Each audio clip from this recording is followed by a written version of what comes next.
Hello and welcome to Incorruptible Mass. We are here to help us all transform state politics because we know that we could have a state that truly represented the needs of everyone who lives here. And today we will be talking about corporate interests, corporate lobbyists, and how they are influencing housing bills, specifically the real estate transfer fee, as well as others. We are going to be talking about how lobbying groups are affecting one specific city, the city of Medford. We'll be telling some stories from there. We will also be talking about the money that they have spent previously, this particular lobbying group, real estate lobbying group in other cities. We'll be talking about their influence on state politics, that they have already had an influence on state politics just in the last week or two. And so, or certainly we've seen the results just recently. And so that is our topic for today. Before we do, I am going to have my co-host for the day, Jonathan, introduce himself. I'm Jonathan Cohn. I'm an activist in Boston, and I've been active in kind of state and city politics here for a little over 10 years. Wonderful. And I am Anna Callahan, she, her, coming at you from Medford. Been involved in local politics across the country, as well as now a city councilor here in Medford. And we are going to just dive in. So Jonathan, do you want to give us a little intro to what we're going to talk about today? Yeah, so when we're thinking about what we could talk about today, the one thing that I thought could be an interesting framing is how Anna, as some of our listeners might already know, Anna is now a city councilor in Medford. And now that we're kind of the first 5 months of the year have passed, I don't know what date it is that we probably hit or recently or will hit your first 150 days as the city councilor. And most of our episodes focus on state politics. So what I'm interested in having us talk about for this show is what have been some of the surprises, lessons learned, et cetera, from those days, particularly what has the experience as a city councilor, local elected official, what have those experiences given you the ability to better illuminate about what happens at the state level? Because you get to be on the receiving end of all of the different kind of the lobbying, all the different advocacy work, all of the different pressures that we talk about that exist on the state level that in many ways exist in microcosms in cities and towns across the state. Yeah. So I will say that just as a little preface, folks may or may not know that here in Medford, we have a local organization that I've been involved with for a while, and we have been running candidates on a platform for 3 cycles now. And that platform is, it really is a progressive platform. It is focused on affordable housing. It's focused on climate change. It's focused on, community building. It's focused on hearing from marginalized voices. There's a lot of stuff that, many other things, right? A lot of the stuff that we talk about here at Incorruptible Mass is on the platform of a group called Our Revolution Medford. And over the last 3 cycles, we have picked up every available seat, and we now, folks who have been endorsed by this organization, just like Progressive Mass or, endorses candidates, Mass Alliance endorses candidates, we endorse candidates, normal, right? But candidates who have been endorsed by our organization now occupy 6 of the 7 city council seats. So, this really is about a few things. It's about the changing nature of the people who live in Medford, right? It's with the housing crisis, it is a quickly gentrifying city. So there's a lot more, folks who have come into the city more recently, who have progressive tendencies, who are sort of white collar, working from home people. And we also have a pretty diverse, we have some diversity in our city as well that has been there for a long time. So we have a mix that our organization has been able to find and talk to as voters. And we talked to, 10, 12,000 people at the doors during this cycle where we had 7 candidates, right? And one of them did not win, but of those 7 candidates, we probably talked to 10,000 people, through our door knocking over the summer. And, we won 6 of the 7 seats, which really says something about the electorate. and what they want. And probably the number one issue that most of the other candidates ran on was affordable housing. It is also important to me, as people I'm sure know from listening to this podcast, but because I knew there were so many other affordable housing champions, I sort of put myself on the climate change as like really being someone who was going to prioritize climate change, as well as talking about our roads and sidewalks, because they are in terrible, terrible condition. And so that was when I ran, like, of course, I'm going to be a reliable vote for affordable housing things, but that I would, hope to lead on things like planting more trees, just greening our city in so many ways, our streets and sidewalks, but also a lot of community building things and having our local businesses be supported. So that was sort of my take on it. But affordable housing was for sure something that we ran on. We talked about. We were very open. All our policies, like the real estate transfer fee and rent control, and many other policies, were on our websites. We talked about them at the doors, right? And we won 6 out of 7 seats.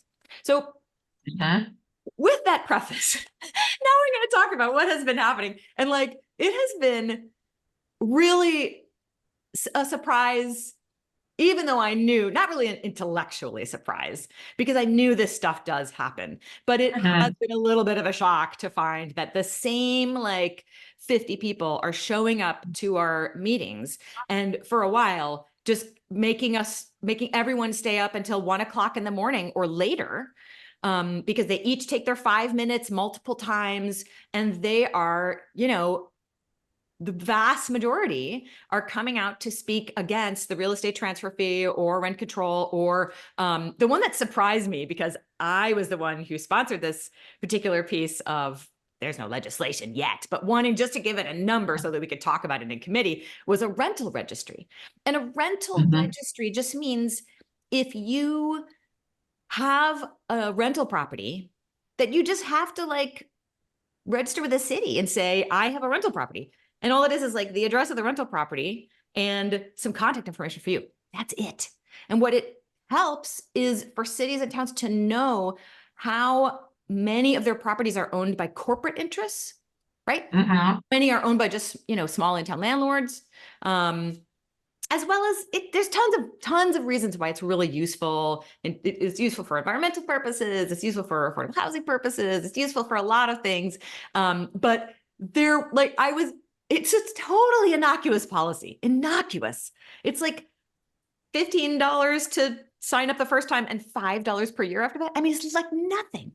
And there's no penalty. There's nothing. Right? It's like, I mean, maybe a penalty if you don't like fill out the form. But it's just kind of like getting a better sense of who's living there. Who's owning, not who's living there, who's owning the property, because you never have any information about tenants. It's just about who owns the property. Well, what I meant in terms of who's living there, of like knowing like a renter versus owner population, right? In the sense that you can get a sense of like there are certain ways by looking at deeds you can get a sense of like who owns the particular property. But like it is useful to know like what percent, like what the renter population is. And if you see who's renting out units, you can see if there's an area that has a high renter population versus a large homeowner population, and that can help inform what outreach the city council does. Because it's like when I think of in Medford close to Tufts, I intuitively know that it's a high renter area, but that's just because of like you can kind of glean based on the population and based on turnover. But it's useful for a city to actually know that for real. Absolutely. And another thing is the estimates that we have in Medford, which are like 45% renters, were from before COVID. And my guess is that it's probably higher now, but we don't know. So, what I want to say is that the surprising thing was at first to realize that like this flood of people, and it's the same people, and it's a lot of the same people who challenged the election and forced a recount, and the recount came out like exactly like the original count. So there was nothing, bad happened.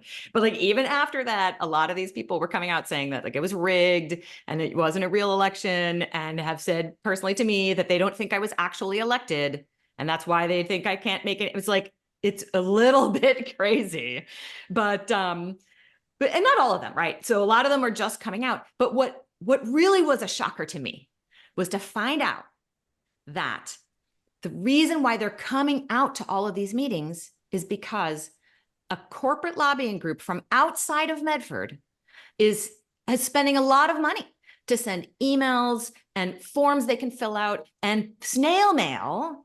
That's thousands of dollars when you're sending snail mail to present this fear-mongering, like not realistic portrayal of what these policies even are, and to force everybody, like get everybody, make all the homeowners afraid, and to get them to show up at city council. I mean, and it is amazing. It's amazing how much money this corporate lobbying group, and I will say, they have to sign their, they have to put on their mailers who is paying for it, and they are paid by the Greater Boston Real Estate Board. So, they're the real estate transfer fee, and you can go online and find out that this Greater Boston Real Estate Board is spending tons of lobbying dollars against the real estate transfer fee. And, some of that money is being spent in Medford for, however many mailers, emails, like all these forms that they fill out. We get the exact identical email from like 100 different people, but that says all the same, literally there's not one letter of difference, because they have these forms they can fill out, and they don't have to do anything and just click a button and whatever, and it goes to us. So there's like out of town corporate lobbying groups trying to affect our policies here in Medford. And in terms of the sheer spending from the Greater Boston Real Estate Board reminds me of how earlier this year, this is last year, where the Boston Globe reported that the Greater Boston Real Estate Board was planning to spend just under $400,000 on its campaign opposing rent control in Boston. And it's like that's obscene. Like that they wanted to basically run that in terms of funding ads or mailers, or even they're even considering hiring people, like hiring organizers for their anti-rent control campaign. And it's like these are often people who like to be treated as like good stewards of the community. Often these same organizations like to try to see themselves as that they're part of like a good civic class in the city, when they're actively trying to make every one of the city's problems worse. Yeah. The other thing I want to mention and get your thoughts on as well is, it really strikes me that the policies we're trying to put forward are going to be either helpful or not impactful on small homeowners, and even small local landlords. They're not going to have an impact on these people.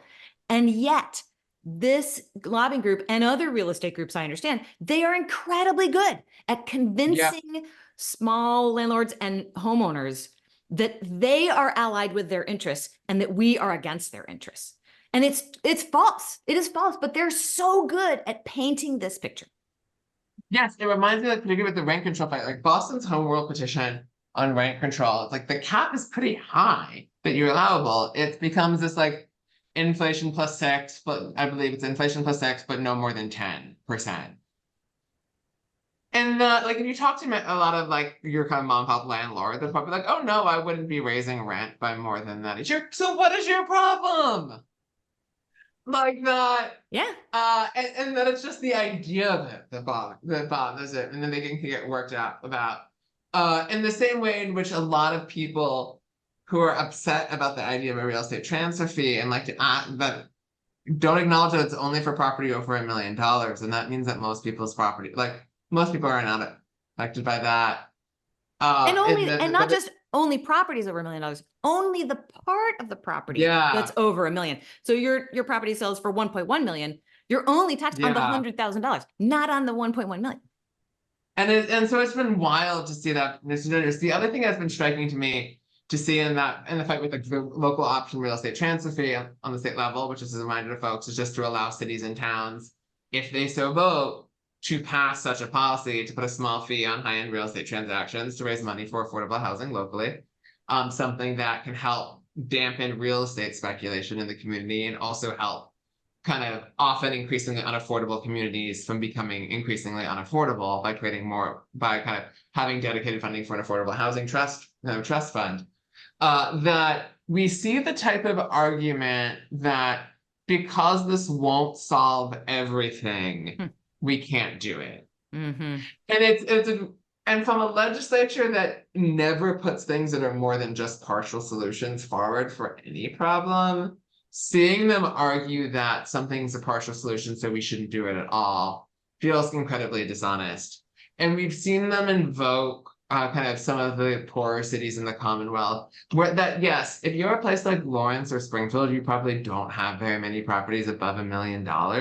And that policy isn't it might not be the best policy for your community, where it would be for one that has a lot of real estate speculation and growing cost.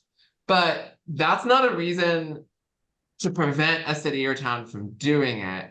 And it feels like a very disingenuous objection from people who don't want to do anything against the real estate industry to pretend that their actual concern is for communities that probably want rent control, which those same people also oppose. Mm-hmm. So we're not offering so their counter proposal for wanting to have something that benefits all cities and towns is in fact nothing. Or at best, the monopoly money that is bond authorizations.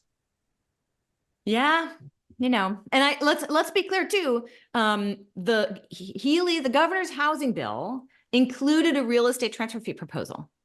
Yeah. The House version, which recently, like I've been getting emails about it just in the last week, that is not part of the House version.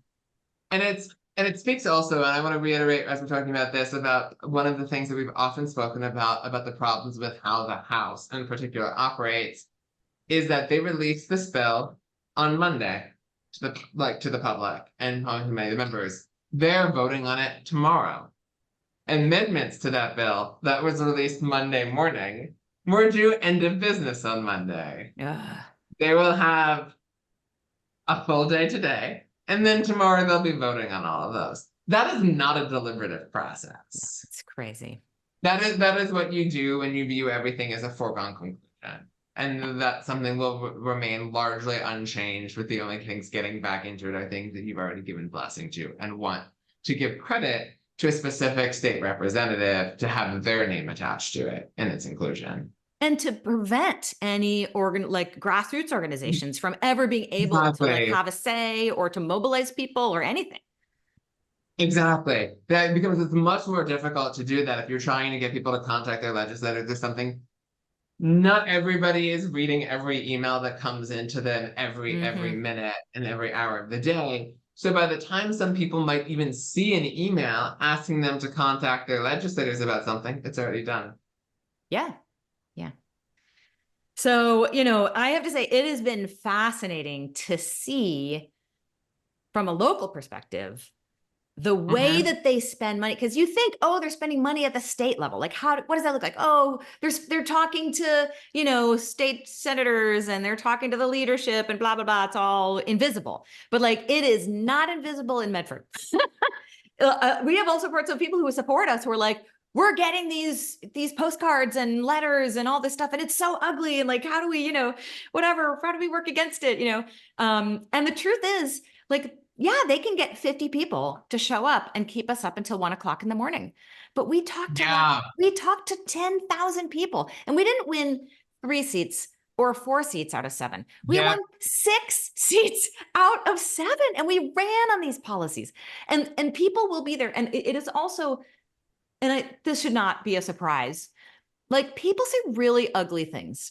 They say how they're absolutely horrified and shocked that this city council is not listening to the community. We're undemocratic. We're, all this stuff. And it's guys, we talked to 10,000 people about these policies, and we won 6 out of 7 seats. And you think that, it's never 50 people who actually comes and speaks. There's 25, 30 people who come and speak. And because the other thing is, sometimes, especially for the real estate transfer fee, about 1/3 of the people speaking were in favor of the real estate transfer fee. But those 1/3 of people were, they were polite, they were soft-spoken, they said their piece, they didn't accuse anyone, and they were literally jeered and laughed at and interrupted by the crowd. It was it was crazy. I was pretty shocked. And those people don't want to come back. They don't want to come back to the city council meetings anymore. You know.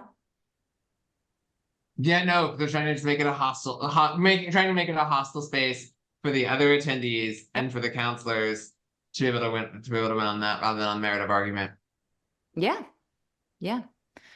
You know, I'm grateful that I'm with other people who are not going to be, you know, immediately influenced by a hostile environment and by the same 30 people showing up, you know. And what the situation in Medford has often reminded me of is I remember when we were talking before and you noted from studying how different efforts to get more progressive city councilors work is that after a period of increase, there typically ends up being a backlash. Yes. And I think that you had noted having been surprised not seeing more of that during the election cycle. Mm-hmm. And here we are. then they materialize after kind of afterwards. And then it's very much so in that backlash period that even though they're a distinct minority in the community, as the election demonstrated, and even when it comes to something like a real estate transfer fee or another policy that we've talked about as being rent control, those are policies that have strong majority support in Massachusetts. And I would presume like Medford, which tends to be more progressive than the state at large, probably even larger support for both of those in Medford.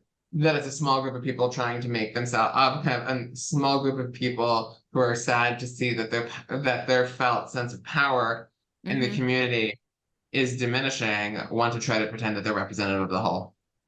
Yeah. I also think that in Medford, it happened particularly fast, right? Yeah. 6 years ago, this basic understanding of the world and this basic sort of political bent was 7 out of 7 people, pretty much. I mean, not exactly, but you know, nobody was on the affordable housing, climate change. Like nobody was really championing those things. Maybe there were a couple people doing union rights, which is good, a step in the right direction, you know. But really nobody ever even considering any of these policies. And for example, Medford is one of the only cities to never even put on the ballot a debt exclusion or a Prop 2.5 override. No one has ever allowed it to be on the ballot. So like, this is where the city council and the mayor has been for 40 years or whatever, or forever, who knows how long, right? And so this very quick change, I think, is part of this feeling of, you know, anger at diminishing power that the other side feels, you know. And I get it. And I also want to be really clear. Like, I am not, I feel for the individual homeowners and small landlords in Medford who are being convinced by this rhetoric, right? I don't think they're bad people. I think they're being influenced by folks who do not have their interests at heart. I think they're believing stuff that is not accurate. And I think they are genuinely scared. But like, you know, you got to look at where the money is coming from. And when it's from a corporate lobbying group from outside of your city, maybe you should hesitate for a second and find out some more information, you know. And I'm not saying that then there wouldn't be people who disagreed with us. That's fine. You can disagree all you want. But like the rhetoric that's coming out, I mean, I don't even want to literally be calling us whatever. And it speaks to, as well as the dynamic where what they're trying to do is to get the debate to exist on a fully emotional plane for people, so that because people's emotional reactions to something is often what they remember. And so even if somebody, like, you can explain to somebody, actually no, what they were telling you was that was false. That it can become still more difficult to dislodge it from something if they've done fear-mongering tactics that get it to exist in them and on an emotional basis, that this is what would happen. Well, I'm going to ask you for closing comments, maybe on how this affects things at the state level, and, you know, ways that you've seen this before or expect to see it again. My own closing comment on this is the fact that, like, it just speaks to the need for kind of continually greater organizing on our side, on a progressive side, of knowing that we typically have majority support behind what we want to do and broad support, and we're up against organized money. And so that speaks to the need to kind of increase engagement amongst people so that those voices that actually do support the good policies that we talk about get heard, and so that they can so they can be better reflected in the conversation than just those trying to prevent them from moving forward. Absolutely. Wonderful. Well, thank you so much. Always good to have everyone listening in. Please send us your requests for whatever topics you want us to cover. You can always donate, the link below. And we look forward to chatting with you all next week. Hey there. Thanks so much for watching us on YouTube. Please like and subscribe. And it would be amazing if you would also subscribe to us on your favorite podcast player. Just look for Incorruptible Massachusetts wherever you listen to podcasts. Thanks so much.